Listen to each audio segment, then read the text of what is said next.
Hello, everyone. If you were not with us yesterday, we had some technical difficulties with our presentation. So today I'm going to run back through it for us so that we can have this recording. And so if you didn't make it yesterday, you'll get a new version this morning. If you were here yesterday with us, then you'll get to hear maybe even a little bit different of a version too. So my name is Camille Coster, and I am a trainer here with IDRS Acorn Project. I am Cherokee and have lived all of my life on Cherokee land. I've been in youth development for over 20 years and have worked directly with youth and in youth programs and love it. So as I said before, we are the IDRS Acorn Project. If you haven't been to our website, please do. You'll find lots of events there. We do just consistent trainings throughout the month and provide technical assistance to tribes and tribal members who have small businesses. We want to thank our sponsors today. Without them, we could not put these webinars on for free, so we are very grateful. So today we're going to talk about budgeting and talk about teaching youth how to manage their resources and their money. And let's start with actually talking about how we as Native Americans have managed our resources all these years. So as we know, there's a very rich and intriguing past when it comes to money and Native cultures, because when we saw the rest of the country using coins and gold and all sorts of different things, we had a very different system. So we had a very complex form of bartering and trading that didn't consist of bills and gold like we talked about a second ago. But, you know, it was using our resources that we had available to us, whether it was smoked salmon or beads or beadwork, and trading for what we needed. So as we move into this, I want you to make sure and tie the stories from your culture and your history and your elders that you've heard about the resources that were used to manage money and to take care of families, and tie it to today. And really, you know, thinking about, does this still exist? So is there still salmon fishing going on? I know in Nevada, they're still harvesting pine nuts and selling pine nuts. So make sure and tie that in when you talk to youth so they can see how that money has been very connected to your culture. So we're not going to do the poll in this one.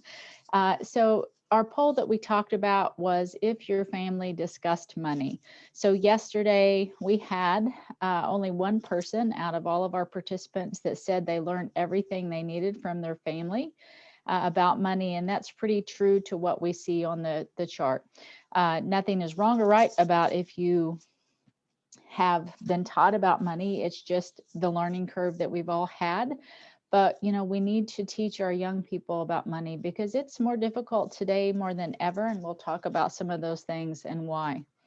So here's one of the reasons that it's more difficult than ever. In addition to going to a bank to get a loan, or maybe not getting bank loans because we know they're tough when we have possibly bad credit or no credit. Here's what we see our Native Americans using for loans. And think about pawn shops, the rent-to-own stores, all of these things, the predatory loan shops. They are high interest loans. So, you know, not only are we using them just in emergencies, but it's become just a way of life. And so making sure that we teach our youth that, you know, this is an absolute last resort. You know, this is not an everyday practice that will help them be successful in their finances. So we talked a little bit about money and Native culture. And so let's take a few more minutes and talk about culture. So of course, we know our culture is what's passed down through our elders, and it's what we see and even the things we don't see. It's the values that we talk about, the values that we've learned. And although in Native culture, they're very similar, there are some that are more focused on than others, maybe because of a situation like for us in Cherokee Nation, we've lost a lot of our Cherokee speakers. So right now there's a lot of resources invested in the language. And so I want you just to think for a second about your tribe or your organization and what are the values that you see there. So this is a tool that you will have received, and this is discovering your values. And so I encourage you when you work with your youth to, first of all, identify the top 5 values in your tribe. And this can be an open discussion that you guys talk about and even vote on if it comes down to, maybe there's 7 or 8 that are very similar, that people are saying these are the values. But this is important because one of the things that we do know today with youth is that they need something to hang on to. And these values are security to them. And so really going through this is very important. And then secondly, use this tool that I've sent you to allow the youth to identify their top 10 values. So, there are values that we have in our tribe, there are values that we have in our family, but individually, our values may differ slightly. So someone may not have the same value of financial security as, for instance, their caregivers did. If their household was unstable, that young person, financial security may be their number one value, and they're going to do everything they can to be financially secure. So the tool I sent you is a little more detailed than this. So I encourage you to go through that with your youth and let them identify their values, and we'll talk a little bit more about why that's important. So one of the top things I will tell you about resources and money is that in order for a young person to grab a hold of it and internalize it, there has to be a why. They are at this point receiving so much information all the time. They can learn anything, in 2 minutes on Google versus, having to look things up and really dig for information. So there always has to be a why connected. And so when you take the knowledge of your tribal history and culture, tie that to the values, and then next we'll talk about connecting that to their dreams. That's how they're going to internalize that and really make this real in their life. So the next thing is dreaming. So, when we work with a young person academically and they're getting ready to graduate, they sit down and look at their graduation plan to make sure they have all the credits they need to graduate from high school. The same thing occurs when we go to college. You have to have a degree plan, and you have a plan of how to achieve that goal. Well, the same thing is true with our dreams. And sometimes we neglect to help our kids dream and really set the dreams not only out there, but help them with a plan and a goal. So when we're talking about resource management and money management and budgeting, it's very important to connect that to dreams, because their dream may be buying a car. And if they are not preparing and saving for that car, then that dream may not come true. The same for home ownership. We see home ownership as a big dream that a lot of our young people have because maybe they've had unstable housing. And so, that's something to get into a home and to do it very smart, that they'll need to really prepare for and save up for. So, make sure that you connect these areas to what they can see moving forward, and it will really help them. The next thing is identifying money mindset. So when we talk about money mindset, it is the things that we've learned about money, the things that have been taught to us, the things that we've heard. And a lot of times, if we have a fixed mindset, we may think that we are stuck in that situation or circumstance. We may think that we can't get out of it, and it's just the cards we've been dealt, versus having a growth mindset that really says, hey, I can overcome this. I can change these circumstances. And this is another tool that I emailed to you that you can do with your youth to identify that. And this will really help you understand some of the underlying factors that you may have to address when you're working through money and doing a budget. So we're going to talk about 3 money myths. And this is a place that when you're training youth, I encourage you to identify money myths that you see and you hear in your tribe, things that maybe are very specific to your area. And these are just the top 3 that came up when I did some research. But make sure and define these very close to you, and even asking your young people, what do they believe about money? That's a great conversation, a great place to start, is just to have that discussion. What do you think about, what does it mean to be a person with money? Defining that idea of what it means to be a person with money. So the first money myth is people with money spend it however they want, whenever they want. So this meme basically shows, when I get paid, she's just throwing her money anywhere she wants to throw it.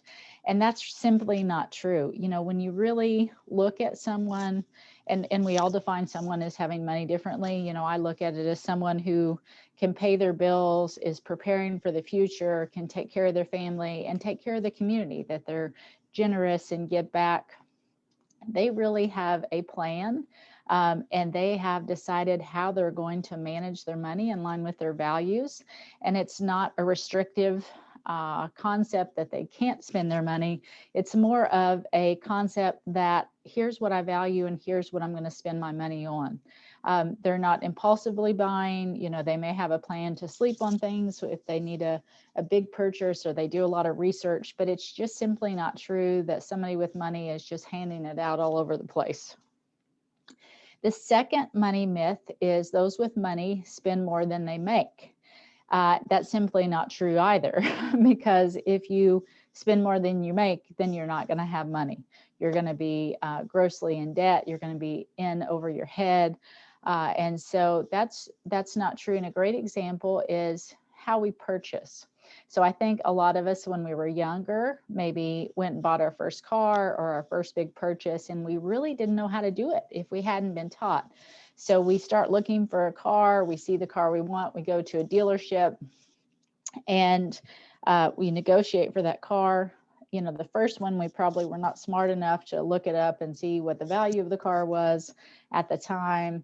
We didn't go to a bank or anywhere and get pre-qualified for a loan. So whatever they offered us, whatever the interest rate was at the dealership, that's what we took, and we probably didn't even know quite what that meant. We hadn't checked on the insurance to see how much it was before we purchased the car. I met with my insurance guy the other day, and he told me that a 23-year-old kid that he's working with just bought a $73,000 car or truck. And he said he had an income of about $50,000 a year, which is great for a 23-year-old kid. But, he said by the time he's paying his insurance and his car payment, he basically is going to have no money. So, those with money actually do the research before they spend the money. So, if a young person is going to make a purchase, then let's teach them to look up the value of the car that they're looking at. Try to get pre-approved for a loan before they actually step foot on any dealership, or save for that car to make sure they know what the interest rate will be. Have them talk to their insurance person and identify what that insurance amount will be that they're going to be paying per month, and then look at some of the reviews on the car. Is this a car that is very costly to fix? Does it break down often? All of those kind of things. So just doing the research so that you're spending less than you make is very smart. So I'm just going to talk briefly about 2 areas that are now the new predatory loans that we see with young people. And this probably started about 10 years ago, that you could go to college campuses, and in the student union, there's commonly credit card companies giving our young people who don't have credit cards. So, if you sign up, you get a cool item that has the school's logo on it or something. So they want to do it, right? But they have no idea what the interest rate is. They have no idea how long it'll take them to pay this off. And then they have no idea what kind of money they're spending in the end. So let's say a young person gets a credit card and the balance is $1,000, and we all know it's easy to spend $1,000. That's, dinners out, new clothes, whatever it is. And within a month or two, are maxed out their credit card. And because they're broke, they're in college, they're paying the minimum payment of $30, not knowing that that is the interest plus 1% of what they actually owe. So 1% of that $1,000. And it will take them 125 months, over 10 years, to pay this amount back if they do the minimum payment, and they will have paid $1,300 in interest. So basically, they're paying double what they borrowed, and more than likely, as they start paying that back, and if they actually are good at paying it back, the credit card company will increase that credit card balance, and they'll continue to spend. You know, and if someone is not taught this system, then it's just very, very easy to accumulate debt. The next one is student loans. So right now, our federally subsidized loans are 0%. And a gentleman did point out that that number will go back up. So, you know, by the time someone gets out of school, it may be a 4 to 6% loan. But we've got companies, credit card companies now doing student loans, and they are at roughly 12.99%. So the difference also is that we see that the federal subsidized loans will only give you up to $12,000 per year, regardless of how much your college tuition is, and where Discover will give you 100% of your education costs. And they will put in there your living expenses, all sorts of things. So a young person could get into debt really quick without really even knowing what they're doing. So looking at these two, this 12.99% interest on a $12,000 loan, they would end up paying $20,000 in interest, and that $12,000 in student loans, or that one loan would end up at costing them $33,000. So I couldn't put 0.5 or 0 in here for interest rate on the bottom, but I put 0.5. And so, you know, it's almost nothing. So as you move through this, you know, these are things that we definitely have to teach our kids, because they'll always be living above their means if they get in trouble early and have all of this debt that they can't pay back. So the third myth that we're going to talk about is that people with money do not sacrifice. So we see this picture here, we see the BMW on the left and the Honda on the right. And, you know, a lot of people who are managing their money well and have goals and dreams that may not be related to owning a fancy car are driving the Honda. You know, they're not driving the BMW. Now you have people that, you know, their dream is to have that BMW. So that's what they value and that's what they're driving. But so many times I've been surprised by seeing what people drive who have very high powered jobs and different things, because I think we all make this assumption that people with money are driving the car at the top end of their budget. And, you know, that really is not true. So let's move into creating a money management plan. And when we look at a formula, this is kind of the most accepted formula for managing money. So you're looking at spending 50% on fixed expenses, 30 on flexible, and 20 on savings. Now, as we talk about a young person, I almost flip this every single time based on what we're talking about. So if you have, you know, someone living on their own, then this formula would probably be great for them. But someone who's still living at home and they don't have the rent, they don't maybe have the car payment yet, we could flip this and say 50% for savings, because maybe they're saving for that first car or for college or whatever it is. So let's kind of look at a couple categories here and what something like this would look like. So this example at the top, it does say fixed, flexible, luxury. And so luxury is really just the idea that if you need a pair of tennis shoes, instead of buying the $200 Nikes, you may spend $50 on a brand that's not Nike. Now, once again, if you value that Nike and you're a kid and you want to save your money for that, that's great. And, you know, if you have a young person that has small goals that they're saving towards, encourage that, because, you know, once you learn that formula and that model, it's a whole lot easier to do it with the bigger things. So I've got a son that loves luxury things in some categories, and he saves for them and buys them. I would never spend the money on those things, but he chooses to, and you know, that's normal. So when we're talking about these fixed, variable, and discretionary expenses, you know, there's ways to reduce your spending. And so here's just a few items. And I know you guys have some real world experience about how to talk to youth about reducing things, but that will be great because, you know, a lot of times our young people do not have these practicalities really in their minds yet. So we need to teach them about that. So where can you actually create a budget? You know, gone are the days that we had to write a budget on a piece of paper and mark things out and, you know, and recalculate, but everything is now online, which is great. And these are all apps. And these 3 are free apps that you can use, and all great. The one we're going to focus on today is Mint.com, mostly because it's the only one that allows you to connect to a bank account or a platform for free. The other 2, you actually have to have a paid service to have your bank account connected. So let's take a look at Mint.com. So we're just going to run through and I'll show you how easy it is. And then, you know, if you wanted to do this as a demonstration with your young people, you can actually create an account and then cancel it. You know, if you wanted to connect it to a PayPal or Venmo or something, and you don't even have to connect it if you don't want to, but just to show them how easy it is. So to go in and create your account, you do have to have an email. Everything is now dual entry, dual verification. And so it will send you either a text or an email to make sure you are the person that you are saying you are.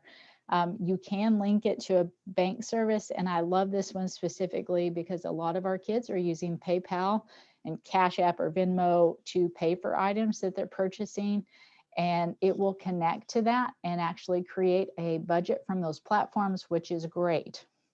If you don't have any kind of banking service at all, if the kids don't use any kind of banking service at all, then you would go in and just skip this, and then you would do everything manually.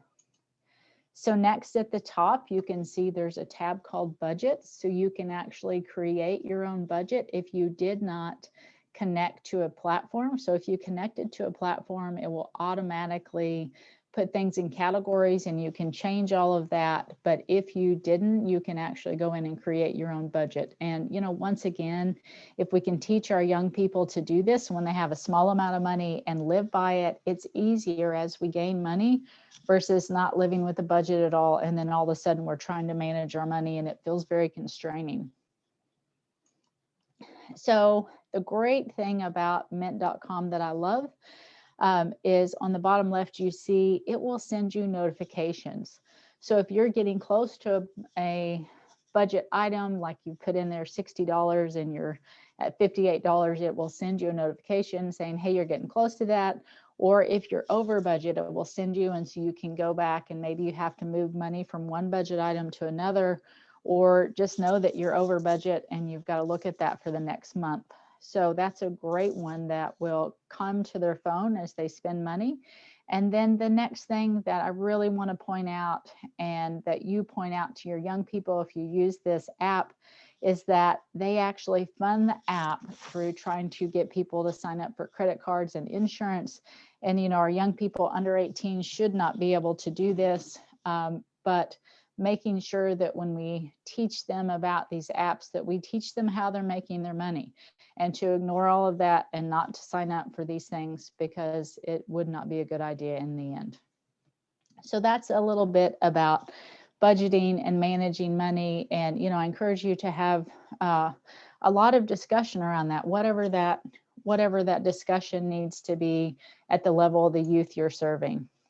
So let's talk a little bit about money tips. So as we have moved through this and talked about, you know, connecting this to our values and our dreams, we introduce a formula of how they can actually break up what money they have in a 50-30-20 formula. You know, we've given them a resource to use to actually go through and create their own budget. And if you're working with youth on a continual basis, ask them to track their money for 30 days. Maybe commit yourself to track your money for 30 days and be honest. And if there's one thing I do know, working with youth for 20 years, is they value our honesty. They value hearing that, hey, we made mistakes and we're here teaching you, because we wish somebody would have taught us. So, once again, look around at what's going on in your community when you create these money tips, because it's going to be a little bit different based on who you are in your location and what the challenges are in your community. So the first one is really connecting the idea that aligning your money with your values and your dreams and your goals in life is really freedom. It's not a bad thing. It's not constraining, because we all want to have things in life, and the way that we get them is actually aligning, all of those things together. And then buying secondhand or gently used, I think that's something that we in the Native culture understand. But you don't always have to buy something brand new, and you can save a lot of money that way. And the next one is always knowing your numbers before you buy.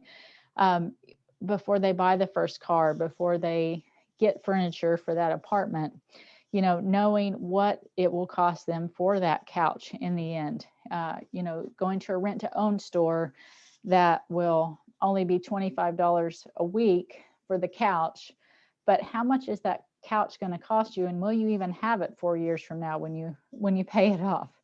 And then just being willing to sacrifice. So, we know great things in life a lot of times require sacrifice. And this money segment is the very same way. And it doesn't mean that, it has to be painful, because we identify things that are trade-offs. I love certain things in my life that are top of the line, and I'll save for them and sacrifice to make it happen. And, will, not spend as much money in another area so I can make that happen. And so just learning that whole kind of trade-off, just like in every other area of our life.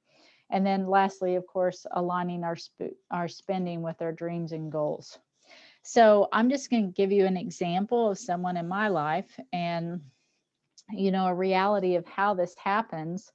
And, I know that you guys probably have a great example too. And I would encourage you to use a local entrepreneur or someone that you can really talk to. So this is my niece, Whitney, and she was raised in a challenging home.